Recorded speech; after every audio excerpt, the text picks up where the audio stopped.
Benjamin, welcome to the show. Thanks for joining us. Do you want to start by just telling us a little bit about the origins of the business that your dad started that you now run and go through the early days from your perspective?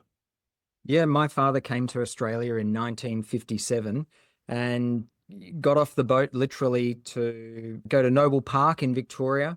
And his father was a cabinet maker, so quite a skilled craftsman. And as a 13-year-old boy, jumped into school, but because he didn't speak English, they put him down in primary school, like with Right. grade twos or something. And he found that just unbearably uncomfortable. So he left school and started working in various factories. But he was driven by a love of the movies. And so he built Palace Cinemas into what it is today by renting cinemas that had been abandoned by Hoytson Village and turning them into something special. So it came from very humble roots of the migrant story with the hard-working ethic and a dream of being able to entertain people. And one by one, he rented different locations and not all of them worked. And slowly we built the Palace brand from there. Fast forward to when you joined the business. Tell us a little bit about that. So it's a family, is it a family business from day one when you're younger working in there as well? Or take us through that process. So I grew up in these cinemas that my father was renting and struggling to run. And literally my earliest memory that I have is at you might know it as the Metro on Bourke Street. It was the Palace Cinema on Bourke Street in Melbourne. It was previously the Embassy Theatre, but it was this beautiful Art Nouveau, most stunning architectural beauty. And it was this massive one-screen cinema. And my father rented it in the mid-70s and he was running it. And I remember cleaning up in between sessions when I was about 3.5 years old. And my brother disappeared. He was like 3 years older than me. He disappeared downstairs or something. And he left me up there, up in the upper balcony alone. And I was petrified. I swear that place was haunted. It was literally my first memories of actually cleaning a cinema. And were you always going to follow your dad's footsteps and be in the business, or were there other things that you thought you might do? I had a really strong sense that I wanted to help my father run the business. I wanted to help the family business. That was always my dream from childhood. I think my brother, who I've mentioned twice now, helped develop me because he used to say to me that he's the oldest son and he will be the one who takes over the business. And as a child, I thought that was really unfair, and it just motivated me to work all the harder to stay in the business. And when did you officially join the business? Was there a point, or you just it was always part of your life? I was always in the business. Every school holidays we worked in the cinemas. Every weekend, if you wanted to spend time with your dad, when your father's an entrepreneur running a business in entertainment, it's a 7-day-a-week job. So if you want to spend time with your dad, you go to work with him. And that's what I did. And I absolutely loved it. I adored those years of being young and looking up to my father and working, just doing little things I could to help with the family business. And then as I got older, I realized that I wanted to do the business side of it. It's the cut and thrust of business that excited me, as well as the escapism of film and the cinema environment. At what point did you know you were going to be running the business and be the CEO? So for many years, we were all working in the business together. And it was around about the year, probably 2000, 2005, where I started to have more senior roles. I prided myself on working in every role in the business. So there's still to this day, I've literally done almost every job in the office and in the cinemas. And there came a point where it seemed that my father was in his 70s and that it was time. And there are people around us that were tapping us on the shoulder and saying to my father, look, you should probably think about winding back a little bit. And people were tapping me on the shoulder and saying you should step up and become the CEO. And that happened about 13 years ago. And from your experience within the business, that's where you've been your whole career, right? Yeah, career. Yeah. So I was talking to someone the other day and they had different type of business, but it was a 40-year plus family business. and the son was coming through to run it. And one of the things that they did deliberately was send him off to London to work in other firms, bigger firms, to gain experience in different markets and that sort of stuff. I think he did 6 or 7 years and came back with different ideas. And that I'm interested in the difference between those two paths. That's a great regret of mine that I didn't go out and spend half a decade working in somebody else's business to see things Right. that they do well and things maybe not so well as well. But yeah, a great regret of mine. I had two regrets probably Yep. 10 years ago, that I hadn't completed my degrees at university Yep. and that I hadn't worked outside the business. I was able to study part-time and get my MBA. I've corrected that regret. And that's wonderful for exercising your business muscles and building confidence. And it's, yeah, I really loved doing it. The whole process of the MBA was just fantastic. But working outside of the business is something I never found time to do. When I left school in 1992, I was desperate to get into the office. I jumped straight into the office the week after I finished school, and I was working in the mailroom. And I just had to work my way up from in each position. And being a family business, it is hand to mouth sometimes. It's always been hard to carve out this niche for ourselves. So Yeah. we have been really under the pump and under time and cash constraints. And that I felt that pressure to just keep producing and keep developing and keep working. And I couldn't find that moment to get out when I should have. That's really interesting. That dynamic is with many family businesses, right? I've worked for my dad when I was younger. So you talk about being around the movie theater. I used to be around my dad's yard with all the earth moving equipment. I was a labourer from my school holidays from a young age over in WA, where dad's business was. I can drive an excavator because that's what he did. So you learn that as a teenager, right? So you have that whole dynamic. But what is it like in terms of working with your dad? So it was really wonderful from childhood, my first 10, 15 years in the office. It was absolutely fantastic. We got along really well. And I suppose I saw myself as I was an executive in the business and I was trying to find avenues to create value. But I also saw myself as having a role to assist him. I had to assist him to help the business. And then probably around 2010, I think our opinions began to differ a little bit Yep. because he had that 1950s, 60s, 70s, those years of developing the business and pulling it up from the bootstraps with absolutely nothing. So he had enormous entrepreneurial nous and the brains to be able to spot gaps and fill them, that fill the market need, satisfy a customer need. And but building a business is different to sustaining a business in the long term. And as technology changed and as the marketplace changed, I think there was a shift in perspectives.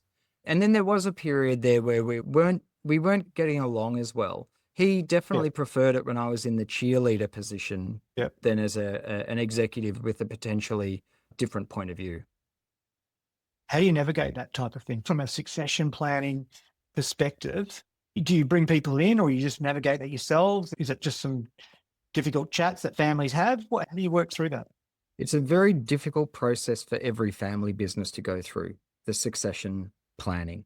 And it brings up all kinds of issues that are very difficult to talk about.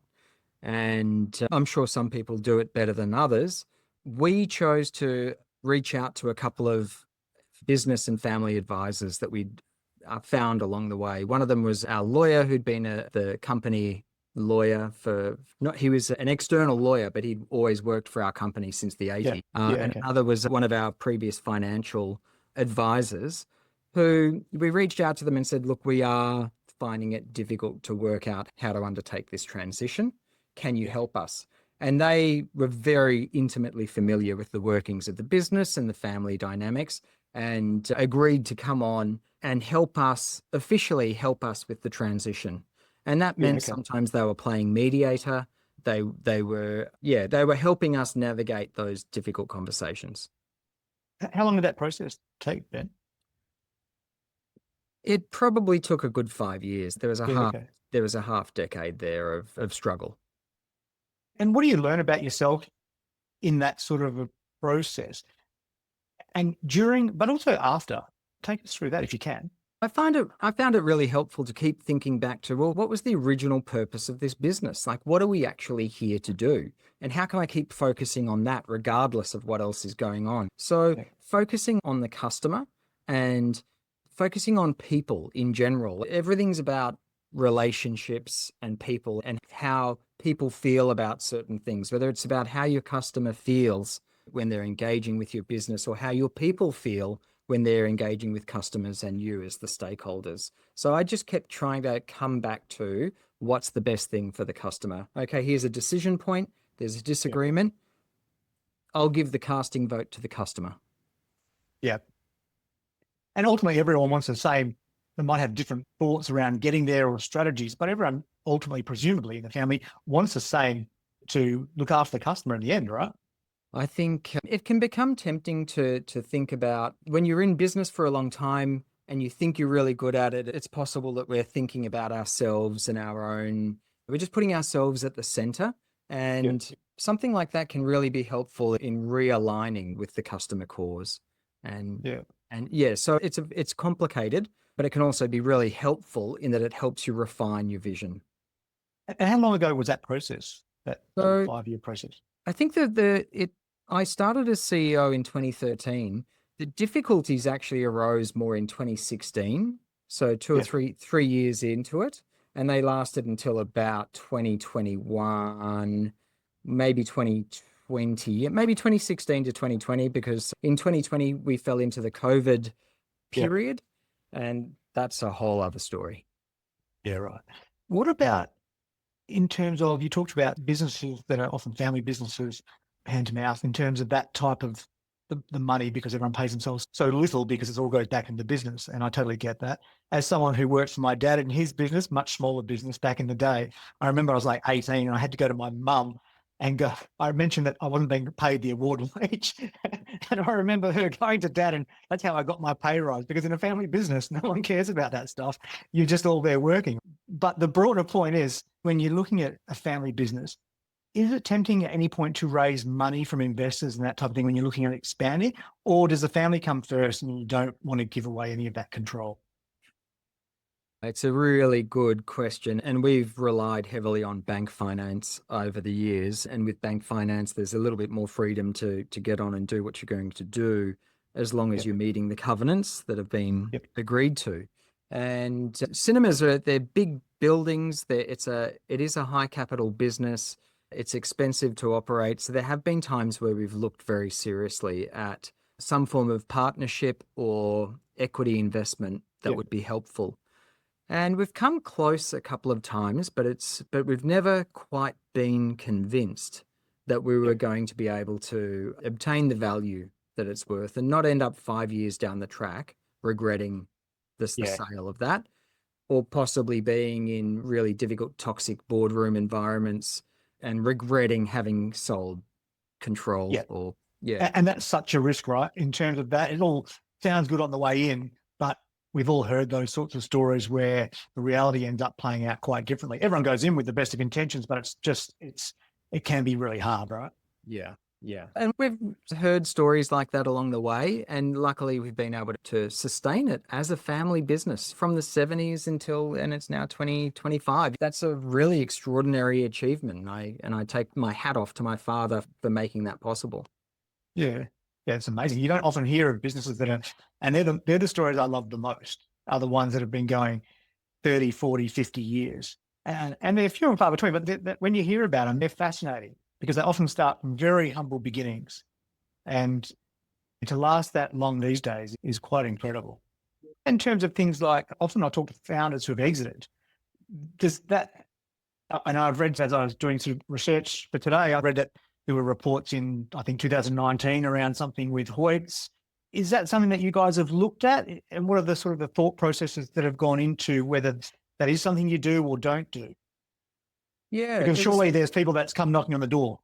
Yes, the people come knocking on the door from time to time, and we were in partnership with Village 20 years ago for a period of time, and then we bought back the farm, so to speak. Yeah. And that partnership was very good because it provided us with some much needed capital to complete the development of some cinemas that we were building. And it also helped us become more professional. They were a public company, and we adopted all of their bookkeeping techniques and reporting structures. And we retained that after we bought the farm back. There were executives that we got exposed to in Village who helped us become a better operator ourselves. So that was a really good partnership. And in the end, it was no longer strategic for them, and it was strategic for us to buy it back and be relieved of the constraints that were part of that contract. So that was terrific. And then in 2019, we were flirting with Hoyts a little bit. And yeah, we looked very seriously. And what I was interested there is that cinema technology was changing rapidly, and we wanted to be at the forefront of that. And Hoyts have a fantastic technology company as well that still to this day services our cinema projectors, laser projectors, digital sound, and all that kind of thing. Okay. And it seemed to me that would be a very healthy alliance to bring in a partner that brings a whole lot of experience, know-how in a really technical area, as well as capital. We were still digesting having built a new cinema in Perth, in the Perth city, and we had cinemas to build. We were building Pentridge in Melbourne, Moonee Ponds in Melbourne. Central was undergoing works in Sydney. So we had a capital program going on. Some cash investment would have been helpful for that period. But yeah, the experience and the ability to spread the overhead and maybe share some overhead with a much larger firm in the same industry was appealing to us. But we couldn't make the numbers work at the end of the day. Yeah, okay. Yeah. In terms of the industry itself, how much has it changed over the decades? It keeps on changing at such a rapid rate that it's Right. hard to keep up. And every time it changes, people like to say, oh, cinema's dead, but cinema's never going to die. It's the most beautiful form of storytelling. It's like the epitome, the most refined way to tell a story that's been developed yet. And it beats your iPhone screen. It beats the home. Oh, 100%. Yeah, yeah. It's glorious. I actually read a quote that I think you said of something that your dad used to say. So I hope I'm not stealing your thunder here, but I read it and I loved it, where to that effect, something along the lines of every house has a kitchen, but people still eat out. Yeah, my father says that a lot. He reminds us of that, and it's true. I love that. Yeah. It's so true. Yeah. That is brilliant. So in the 50s, I think TV was introduced and it had a big impact on cinema, but it didn't kill them. And then when was it? Late 60s that color TV came in, that had another effect. And then in the 80s, there was VHS and Betamax, home video came in. And then in the 2000s, the internet and a whole lot of piracy. And with regard to piracy, I've always said cinema can compete with any form of paid entertainment. It's hard to compete with free. And piracy is free because it's stolen.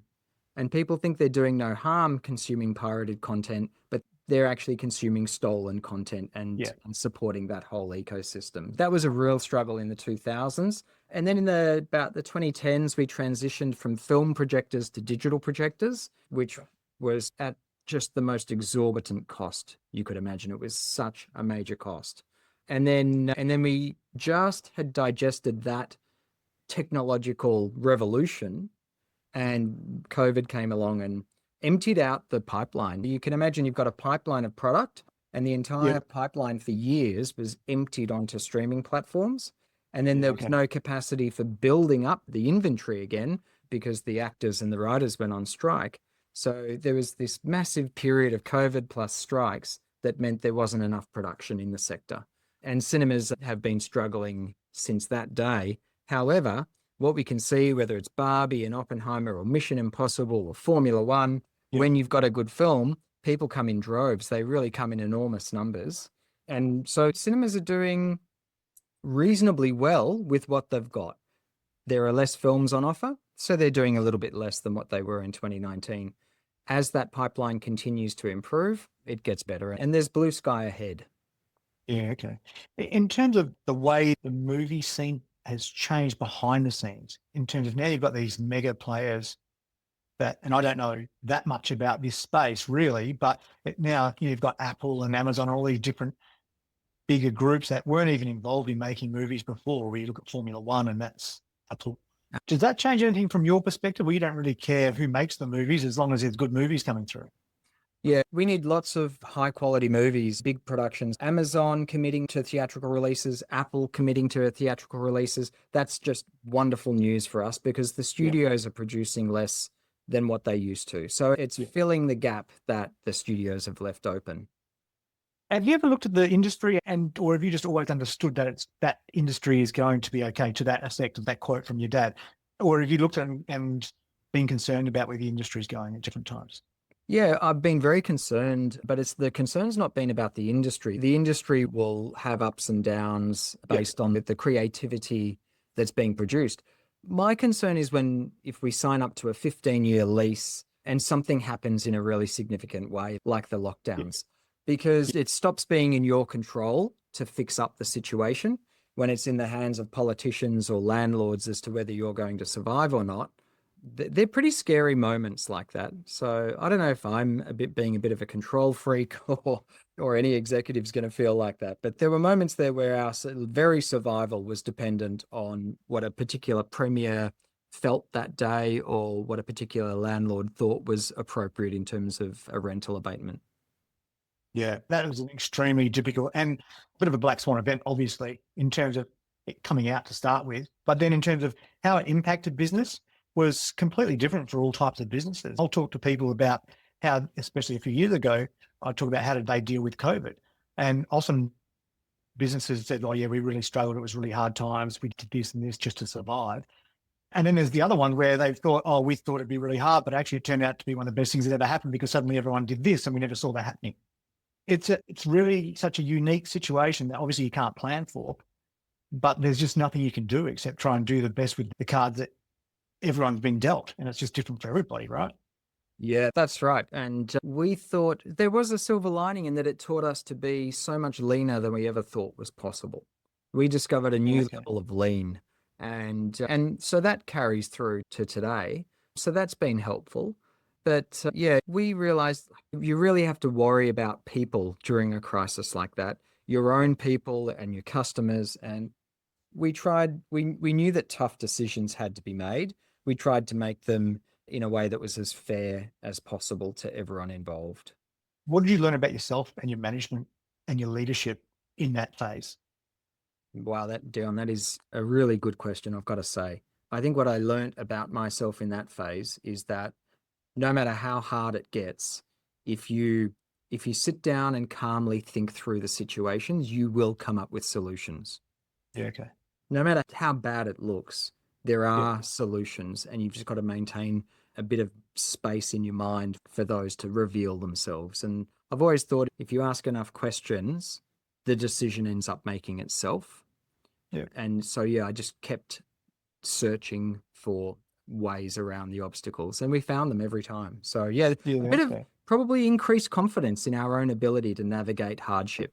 Yeah, because it doesn't get much tougher than that, right? And it's not because of anyone's fault in terms of this thing happens. Probably there's all sorts of stuff that goes behind all that. But in terms of you have this illness come through and people have to deal with it. There's lockdowns and different governments could have dealt with it different ways, perhaps, or whatever. But so if no one's doing, you've just got to make the best of the situation. And that just forces you to look at things differently.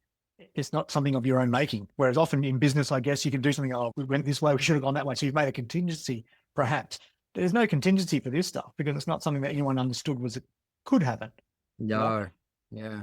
I remember looking at it in the early days from an investment perspective in terms of companies that might be affected in the stocks and all those sorts of things. And I just remember because it was starting to come through in December of 2019, I was starting to read about this virus in China and I thought, this is going to be bad. I started watching the numbers that were coming out even at that point, which were quite low, but they were exponential. And I was like, this is actually going to be bad.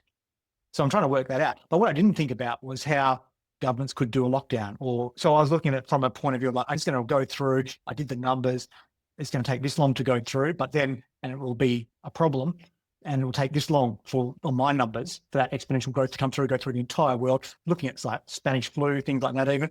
But the ability of governments to just shut everything down, I didn't see that coming until it started to happen, right? So that was something that you look at it totally differently. It went from being something that would be dealt with relatively quickly because of nature versus these forced shutdowns, which just made everything take a lot longer.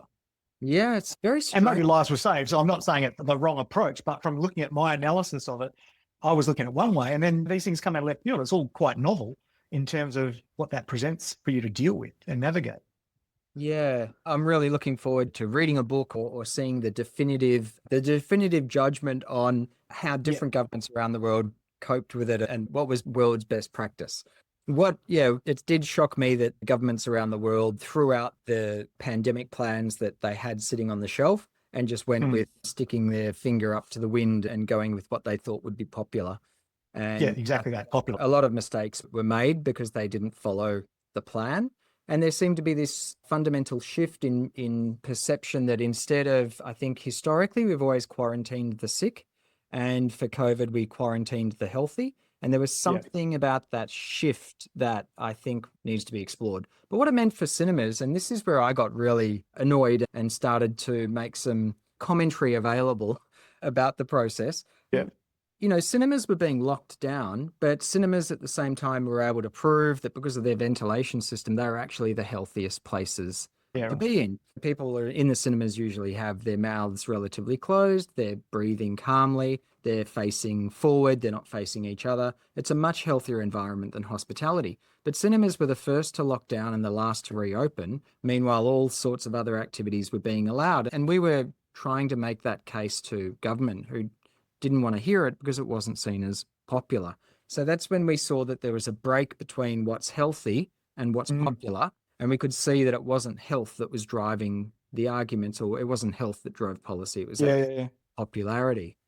And it was a moment of where you lose faith in the governance of the country. Yeah. At that point, what are your options though? Is it a matter of then going control what you can control and get on with whatever you can in the best way? Or at that point, how do you deal with it going forward? Like even psychologically? We leaned heavily into advocacy. Let's just get out there and get the message out there. We've got some reports. We can see where it spread. There was the Bondi contagion event where somebody walked around several retail stores and spread it to a whole bunch of people. He also went and watched a film at the cinema and gave it to no one in the cinema. Yeah, There were right. examples like this that we could talk about. And so we just we rang up newspapers and TV stations and said, we've got a story to tell here. And they were very interested in our story, and we told it as far and wide as we could. But emotionally, we were doing it very tough because this other thing that was happening was Australia was being divided into people who are essential, or Victoria at least, and people who are non essential. And we were being told very clearly that we're not essential, we're a frivolous extra. But if you're a member of the CFMEU, you're essential. And if you're Right. in the harness racing or the horse racing industry, you're essential because they Yeah. were Okay. the favored essential A work. bit of discretion in all of that. And everybody agreed that nurses were essential. There's no disagreement there. But Yeah. but the list was four pages long with dozens of categories of people that could work. And we could see that there was a two-tier society opening up in Victoria Yeah. based on closeness to government. Yeah. Okay.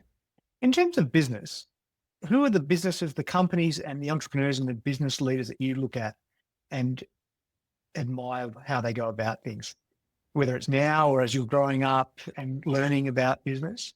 Who were the people that stood out? I think Richard Branson's always stood out as somebody who would do it differently. He was able to be fantastically successful. And I think I read his book and he admitted that he had to get someone to draw pictures on a whiteboard so that he could understand the difference between operating profit and net profit. Yeah. But that's not what really interested him. He wanted enough money to be able to do what he wanted to do, but it was actually these incredible projects and an airline and music that inspired him. So there was something really appealing about that. We've always admired Enzo Ferrari, another Yeah. person Okay. who he didn't obsess about the bottom line, I don't think, any more than Branson. He was another person who was really motivated by that core thing he wanted to do, which was go racing. And he had a car factory to Yeah. fund his racing ambitions.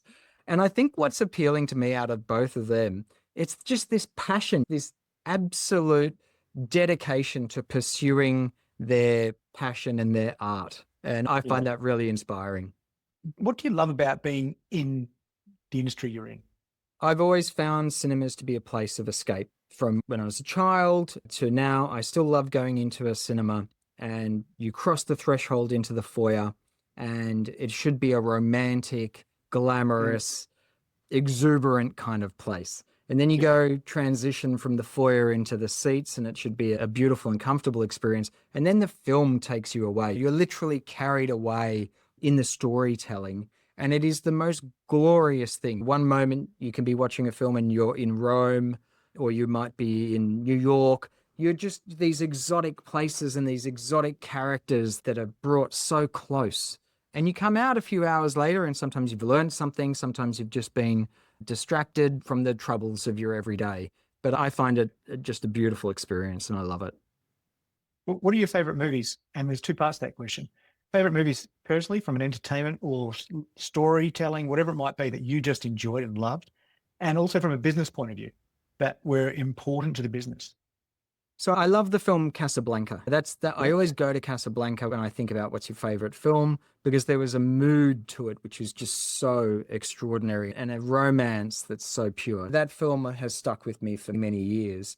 And there was a Paolo Sorrentino film called The Great Beauty Okay. from about 10 or 12 years ago that we showcased in our Italian film festival. And the film was just so spectacular. It was just such an incredible moment in Italian filmmaking. And it was also very financially rewarding for the Italian film festivals. Yeah, from Casablanca to The Great Beauty, I've got these two favorite films. They're your favorites. Okay. That's really interesting. What's next for the business? It's about delving into the experience, deeper into the cinema going experience. So, cinemas have been rejuvenated many times over the past decades, but they're reaching this position, this point now where they are so gorgeous and luxurious. And the next challenge for us is to maintain that while making sure that people are getting the kind of experience that's worth getting off the couch for. Yeah.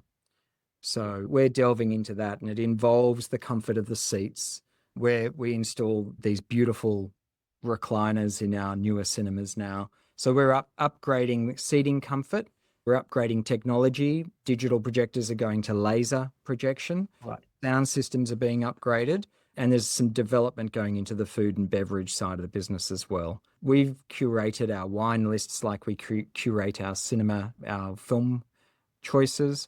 We put a lot of effort into making sure that the sophisticated adults that come to Palace Cinemas have got the kind of products that just means you have the best possible experience you can have Yeah. when you're at the Yeah. movies, whether it's a glass of wine, a gin and tonic, or something to eat. So yeah, it's the whole experience that we're delving into. Yeah. Ken, thanks very much for coming on the show. It's been fantastic to hear all about your story and Hello Cinemas. Appreciate your time. Thanks so much, Dion. Thanks, mate.